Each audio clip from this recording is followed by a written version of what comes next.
అల్టిమేట్గా దీని పరిష్కారం మీరు నేను ఎవరు ఏమనుకున్నా వాస్తవం ఏంది అంటే ఇవాళ మోడీ గారు రాహుల్ గాంధీ గారు ఛాయ్ తాగే లోపల కావాలంటే పరిష్కారం అయిపోతుంది ఇద్దరు కూర్చొని. వాళ్ళిద్దరు కనుక గట్టికి కూర్చుంటే ఇద్దరికి కలిపితే ఇలా మిగతా వాళ్ళకి ఎన్ని సీట్లు ఉన్నాయన్నా 543లా ఎన్డీఏకు ఉన్నాయి, ఇండియా కూటమికి ఉన్నాయి, మిగతా వాళ్ళకు మా వాళ్ళందరికీ మిగిలినాయి 18. అందులో లేని వాళ్ళకి ఇళ్ళ లేని వాళ్ళకి మేము ఇవాళ మిగిలినాయి 18 సీట్లు మాత్రమే ఉన్నాయి. మరి వాళ్ళిద్దరూ కూడబలుకొని ఇప్పుడు మీరు బీజేపీ మద్దతు పలికిందని కృష్ణయ్య గారు నాకు చెప్పారు.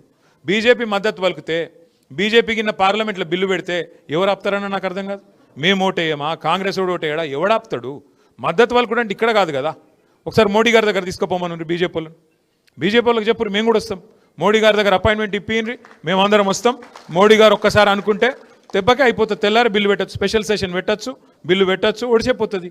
అంటే నేను అనేది ఏంటంటే ఇక్కడిక్కడ కొట్లాడుకున్నాడు, ఇక్కడ యుద్ధాలు చేసుడు, ఒకళ్ళ మీద ఒకళ్ళు మాటలు చేసుడు, పొన్నం ప్రభాకర్ మమ్మల్ని తిట్టుడు, మేము ఆయన తిట్టుడు, పొన్నం ప్రభాకర్ మళ్ళీ అడ్లూరు లక్ష్మణ్ తిట్టుడు మధ్యలో ఇవన్నీ ఎందుకు?